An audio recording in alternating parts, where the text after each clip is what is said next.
بسم اللہ الرحمن الرحیم۔ آپ سب احباب کو کھریاں کے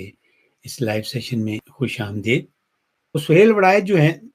یہ ظاہر ہے آپ کو پتہ ہے جنگ میں کالم بھی لکھتا ہے، تو ان دنوں پھر اس نے نا ایک وہ مشن شروع کیا ہوا ہے جسے میں تو کہتا ہوں کہ نیازی بچاؤ مشن ہے۔ اس مشن کے تحت اس نے اب کالم نگاری ریگولر شروع کر دی، ورنہ بیچ میں کافی وقفہ آ گیا تھا، یہ اتنا ریگولر کالم نہیں لکھتا تھا، لیکن ان دنوں چونکہ نیازی جو ہے وہ پوری طرح شکنجے میں آیا ہوا ہے اور اس کی جو اپنی جو ایک مقامی کوشش تھی وہ بھی ناکام ہو گئی۔ عدلیہ میں اس نے بڑا جو اس کے لوگ تھے وہ ریٹائر بھی ہو گئے، اور اب اوپر سے اب قاضی فائز عیسیٰ صاحب آ گئے، تو وہ اس کے لیے رستہ بند ہو گیا نیازی کے لیے۔ امریکن سینیٹرز نے جس کے لیے دباؤ ڈالا اور باہر میڈیا نے دباؤ ڈالا، وہ سارا کوئی کام نہیں آیا۔ تو اب یہ ایک نیا محاذ کھولا ہے کہ انہوں نے جو اس کے فورن سپانسرز ہیں انہوں نے سہیل وڑائچ جیسے لوگ جو ہیں پاکستان میں بھی موجود ہیں، وہ بھی اس کے حوالے سے ایسے کالم لکھ رہے ہیں کہ بھائی اس کے ساتھ صلح کریں، عمران نیازی کو جو ہے وہ جو ہے معافی ملنی چاہیے اور ایک اور موقع ملنا چاہیے، لیول پلینگ فیلڈ ہونی چاہیے۔ تو اسی لیول پلینگ فیلڈ بنانے کے لیے، یعنی کہ عمران نیازی کو معافی دلوانے کے لیے سہیل وڑائچ نے آج ایک جذباتی کارروائی کی۔ ظاہر ہے رائٹر اس طرح کے خطوط لکھتے ہیں، فرضی خطوط لکھتے ہیں، اس میں کوئی نئی بات نہیں ہے۔ اس نے ان کی مرحومہ بیگم کے حوالے سے کلثوم نواز کے نام سے ایک خط لکھا ہے، جی کلثوم نواز بنام باؤ جی، جنگ اخبار میں یہ کالم چھپا ہے۔ اور خاصا یہ جو ہے خط جو ہے مجھے تو پڑھ کے اچھا نہیں لگا، کیونکہ اس میں یہ جو ہے اس نے اپنی مہارت دکھاتے ہوئے عمران نیازی کو جو ہے ریلیف دلوانے کی کوشش کی، اپنی قلمی مہارت جو تھی۔ اور ایسا لگتا ہے کہ اب یہ جو اوورسیز اسپانسرز ہیں عمران نیازی کے، ان کے لیے یہ کام کر رہا ہے۔ یہاں پر آپ کو پتہ ہے یو کے میں کتنے بڑے ملینئرز بلینئرز جو ہیں وہ عمران نیازی سے محبت رکھتے ہیں، اور یہ اس کا جو قیام جو ان دنوں زیادہ تر یو کے میں ہی ہوتا ہے، اور اس کے جو مین جو دوست یار ہیں وہ بھی یو کے میں ہی ہیں۔ تو یہ اس گٹھ جوڑ کا مجھے لگتا ہے نتیجہ ہے کہ اس نے یہ جو خط لکھا ہے، اور اس خط میں اس نے ان کی طرف سے اس کی صفائیاں پیش کی ہیں کہ بھائی عمران نیازی کو جو ہے وہ اس نے چونکہ بے شک غلطی کی ہے۔ تو میں بہرحال اس خط میں سے کچھ لائنیں بھی پڑھ دیتا ہوں کہ دیکھیں کیسی باریک واردات ڈال رہا ہے یہ بندہ۔ اور کیا اس میں لکھتا ہے باؤ جی کو مخاطب کر کے بیگم کلثوم کی طرف سے کہ مجھے پتہ چلا ہے ایک بار پھر آپ کے گرد خوش آمدیوں اور اقتدار پرستوں نے گھیرا ڈال لیا، اور وہ آپ کو انتقام لینے اور مخالفوں کو تون دینے کے صلاح مشورے دے رہے ہیں۔ آپ ان مشوروں سے دور رہیں اور ملک کو مفاہمت اور مصالحت کی طرف لے کر چلیں، نہ صرف مقتدرہ سے بنا کر رکھیں بلکہ انصافیوں کو بھی مین سٹریم میں لانے کی کوشش کریں۔ دیکھ لیں اب آپ یہ مشورہ اس بندے کا، یہ میاں نواز شریف کو جس نے اتنی سٹرگل کی ہے، جلاوطنی جو ہے وہ کاٹی، ایک دفعہ پہلے اس دفعہ پھر دور رہے، پھر ان فوجیوں کو بیک فٹ پہ کیا، اب ان کو یہ کیا مشورہ دے رہا ہے ان کی بیگم کے حوالے سے، تو صرف عمران نیازی کے لیے ساری کارروائی ڈال رہا ہے، اور ساتھ اسے کہہ رہا ہے مقتدرہ سے بنا کر کے، یعنی کہ آپ جرنیلوں کے ساتھ جو ہے وہ اپنا جو دوستی یاری جو وہ رکھیں اور انصافیوں کو مین سٹریم میں لائیں۔ بھائی بیگم کلثوم نواز جو ہے وہ اسے کیا ضرورت ہے اس قسم کے مشورے دینے کی؟ آپ اس کی شخصیت کو کیوں استعمال کر رہے ہیں؟ مجھے اس کی کوئی تک سمجھ نہیں آتی کہ اتنے آپ کو کوئی پیچھے سے دباؤ آپ پہ پڑا کہ آپ نے یہ ایک جذباتی بلیک میلنگ جو ہے میاں نواز شریف کے لیے کرنی ہے۔ اس کو پتہ ہے کہ میاں نواز شریف کا جو یہ ویک پوائنٹ ہے، اور میاں نواز شریف نے پاکستان آتے ہوئے بھی ایک تقریر میں یہی کہا کہ دیکھیں جب میں گھر جاتا تھا تو میری بیگم جو ہے وہ میرا استقبال کرتی تھی، میری ماں میرا استقبال کرتی، تو آج وہ وہاں پر نہیں ہوں گی۔ تو وہاں پر بھی اس نے یہ بات اپنی جو گھریلو ہے وہ بتائی۔ اب یہ جو کیا میں اس کے لیے غلط الفاظ بھی نہیں استعمال کر سکتا، ان لوگوں کا بڑا کنٹریبیوشن ہے جرنلزم میں، لیکن آخر میں بدقسمتی ہے پاکستانیوں کی کہ جو بھی ہیرو بنتا ہے، چاہے وہ کرکٹ میں بنے، چاہے وہ جرنلزم میں بنے، چاہے وہ اداکاری کے حوالے سے بنے، کسی بھی حوالے سے یا مذہب کے حوالے سے، جیسے طارق جمیل، یہ آخر میں جو ہے استعمال ہوتے ہیں، سب استعمال ہوتے ہیں۔ عمران نیازی استعمال ہوا، آپ کے سامنے اس کی مثال، یہ جتنی اداکارہ ہیں یہ ISPR والے ان کو استعمال کرتے ہیں پروپیگنڈے کے لیے۔ پھر طارق جمیل کی مثال، اور یہ دیکھیں اس کا بھی حال دیکھیں کہ یہ ایک جو فوجی ایجنڈا ہے اس حوالے سے یہ ساری باتیں کر رہا ہے، بلکہ یہ تو فوجیوں سے بھی بڑا ایجنڈا ہو گیا، تو بین الاقوامی ایجنڈا ہے کہ عمران نیازی کو جو ہے دوبارہ کسی طرح جو ہے پالیٹکس میں لایا جائے، اس کی یہ 9 مئی والی جو معاملہ ہے اس کو ختم کروایا جائے۔ اور پھر اس کی ختم میں مزید بلیک میل کرنے کے لیے دیکھیں کیا کہہ رہا ہے کہ گڑیا مریم گواہ ہے۔ اب یہ پھر بھی ان کی بیگم کی طرف سے بات ہوئی کہ آپ ہمیشہ میرا مشورہ مانتے اور اس پر عمل کرتے رہے۔ ابھی بھی پاکستان کو معیشت اور سیاست پر ایک نئے معاہدے کی ضرورت ہے۔ اب دیکھیں یہاں اتنی بات کی، بہت اچھی بات ہے، پاکستان کو معیشت اور سیاست پر معاہدے کی ضرورت ہے۔ پھر آگے تڑکا کیا لگا، اس معاہدے میں تحریک انصاف کو بھی شامل کرنا چاہیے، یہی پاکستان کے لیے نئے مستقبل کی ضمانت بن سکتا ہے۔ یعنی جب تک نیازی کو شامل نہیں کریں گے، پاکستان کا نیا مستقبل نہیں بن سکتا۔ وہ بھائی پاکستان کو برباد اس بندے نے کیا ہے۔ یہ 9 مئی کو ایک سائڈ پہ کر دیں، پچھلے 3.5 سال میں اس نے جو ایک ٹیم لایا تھا، اس نے جو حشر کیا ہماری اکانومی کا اور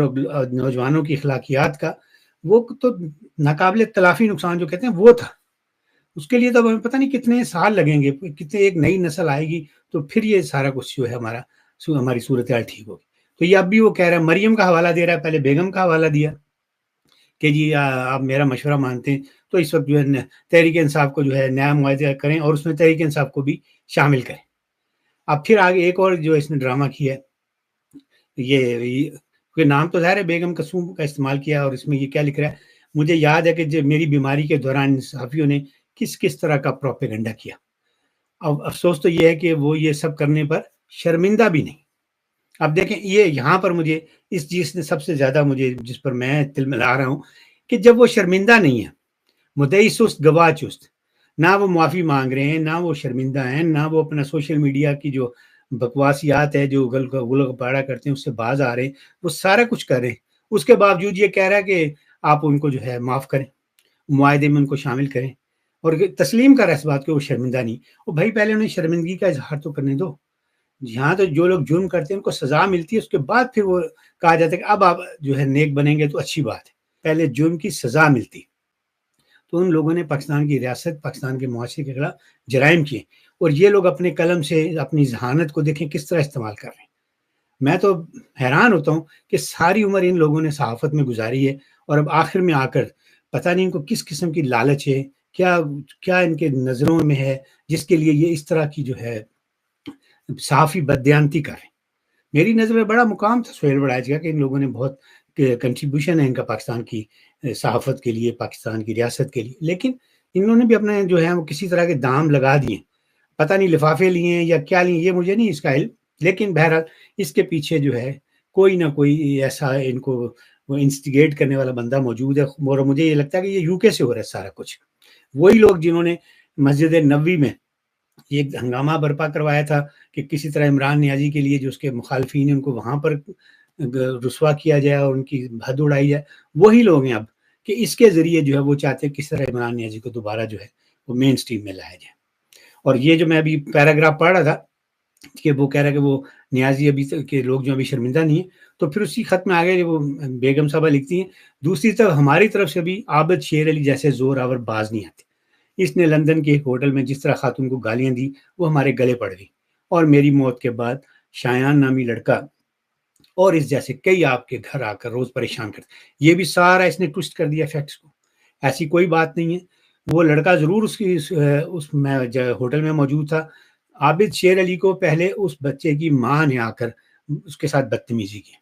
جب اس نے بدتمیزی کی تو عابد شیر علی نے جواب دیا، اس نے اسٹارٹ نہیں لیا تھا اس بات کو۔ اور وہ جو لڑکا تھا صرف وہ ایک کردار نہیں ہے، وہاں پہ تو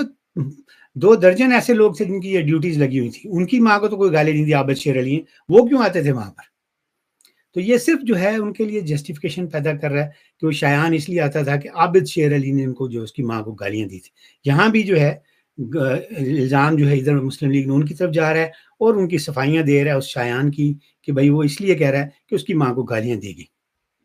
تو پتہ نہیں سہیل وڑائچ جو ہے وہ اس کی عقل جو ہے پتہ نہیں اس وقت کہ کتنے پاؤنڈ اور کتنے ڈالر جو ہیں ان کے عوض گروی پڑی ہوئی ہے، اور وہ ان لوگوں کی جن لوگوں نے پاکستان کی اخلاقیات کا بیڑا غرق کر دیا ان کی صفائیاں پیش کر رہا ہے۔ بھائی پہلے اس کو اپنی اتنا اگر آپ کو شوق ہے تو آپ جائیں نا عمران نیازی کے پاس، اس کی پارٹی والوں سے ملیں کہ بھائی اپنی اب جو ہے چینج کریں اپنا انداز جو ہے، اب آپ سوشل میڈیا پر یہ گندگی پھیلانا بند کریں۔ جو لوگ اس کے یہاں پر سپانسر موجود ہیں ان سے گفتگو کر لیں۔ اور ایک بات سہیل وڑائچ نے خود کچھ دن پہلے کہا تھا، اس سے پہلے والے کالم میں غالباً، کہ میں تو ان لوگوں کے ایک گروپ گیا تھا ملنے کے لیے عمران نیازی سے، اور اس کو کہا تھا کہ یہ انتقامی سیاست نہ کریں، سب کو ساتھ لے کر چلیں، لیکن اس نے ایک نہیں سنی۔ تو بھائی جب وہ آپ کی ایک نہیں سنتا، وہ اپنی سیاست کرتا ہے، تو آپ اس کی طرف سے یہ جو اس طرح کی کالم نگاری کر رہے ہیں اور یہ نیازی بچاؤ جو مشن ہے یہ آپ نے کیوں شروع کیا ہوا؟ تو یہ مجھے تو آج بڑا خط پڑھ کر بڑے جو ہے تکلیف بھی ہوئی کہ بھائی دیکھو کہ یہ میاں نواز شریف پر دباؤ ڈالنے کے لیے یہ دیکھیں کس طرح کا اس نے یہ ایک ایموشنل ویپن جو ہے وہ یوز کیا. ظاہر ہے میاں نواز شریف جو ہے وہ اپنی بیگم کے حوالے سے بہت جذباتی ہیں، اور یہ کالم جب وہ پڑھیں گے تو ان کے لیے اس کو برداشت کرنا جو ہے یہ کافی مشکل ہو جائے گا. پھر ان کے خاندان کے سارے مسائل کہ بھائی کیسے بعد میں کیا ہوگا، کہ بھئی آپ وزیر اعظم بن جائیں گے تو شہباز شریف کو کیا عہدہ دیں گے، ظاہر ہے وہ وزیر اعلیٰ نہیں بنے گا. یعنی یہ چیزیں بھی ساری ٹچ کر دی اس خط کے اندر کہ پوری ان کی جو اگلی سیاست ہے وہ بھی ڈسکس کر دی ان کی بیگم کے حوالے سے. یہ سب ٹھیک ہے، چلے اسی طرح ہوتا ہے، لوگ بڑے بڑے ڈفرینٹ انداز سے مشورے دیتے ہیں، لیکن آپ عمران نیازی کے حوالے سے یہ باتیں ساری کیوں کر رہے ہیں، اور ان کی بیگم کے زبانی کہ وہ بیگم کہہ رہی ہے کہ بھئی آپ جو ہے عمران نیازی کو جو ہے معاف کر دیں اور نئے معاہدے میں اس کو جو ہے وہ ساتھ لے کر چلیں. پھر اس نے جو کیپٹن صفدر کا بھی ایک حوالہ دے دیا کہ بھئی آپ کیا اس وقت شریف خاندان کے سربراہ ہیں، تو اس حوالے سے میں آپ کو یہ یاد دلانا ہے کہ جب تک میں زندہ تھی میں کیپٹن صفدر کا بہت خیال رکھتی تھی، میرے دنیا سے رخصت ہونے کے بعد صفدر کا آپ کو خیال رکھنا ہے. یہ بھی قابل اعتراض بات ہے. اس خط میں اس کی قطعاً کوئی ضرورت نہیں تھی، کیونکہ اس وقت سوشل میڈیا میں لوگ بات سے بات نکالتے ہیں. تو یہ اس نے ایک ایسا گندا اشارہ دے دیا ہے جو نیازی کے چیلے ہیں کہ وہ اسی حوالے سے دیکھیے گا آپ کو کتنی گندی کمپین چلائیں گے. لیکن چونکہ سہیل وڑائچ کا اپنا ایک ہیڈن ایجنڈا ہے، اس نے اب جو کچھ بھی کرنا ہے، اس کی زندگی کا مقصد مجھے ایسا لگتا ہے کہ میں نے عمران نیازی کو دوبارہ سیاست میں لے کر آنا، تو اس کے لیے وہ سب کچھ کرنے کو تیار ہے. اور یہ سہیل وڑائچ تو خیر اس خط کی چونکہ ہم آج بات کریں، باقی بھی بہت کچھ یہ کر رہے ہیں. حامد میر نے بھی پچھلے دنوں اسی طرح کے کالم لکھے ہیں، اور اس کا جو عارف الوی کا انٹرویو کیا تھا، یہ سارے یہی کوشش ہے کہ عمران نیازی کو جو ہے 9 مئی والے معاملے سے جو اس کی جان چھڑوائی جائے. یہ ہے صورتحال. اللہ نہ کرے میاں نواز شریف اس جذباتی خط کو پڑھ کر جو ہے وہ جذباتی ہو کر کوئی ایسا فیصلہ کریں جس سے سہیل وڑائچ اور اس کے جو یہاں کے یو کے والے سرپرست ہیں ان کا کام جو ہے وہ آسان ہو جائے. اسی کے ساتھ میں اب آپ سے لوں گا اجازت. کافی لمبی گپ شپ ہوگی، پھر انشاءاللہ کسی اور سیاسی موضوع پر آپ کے ساتھ تبادلہ خیالات ہوگا. اس وقت تک کے لیے رب رکھا.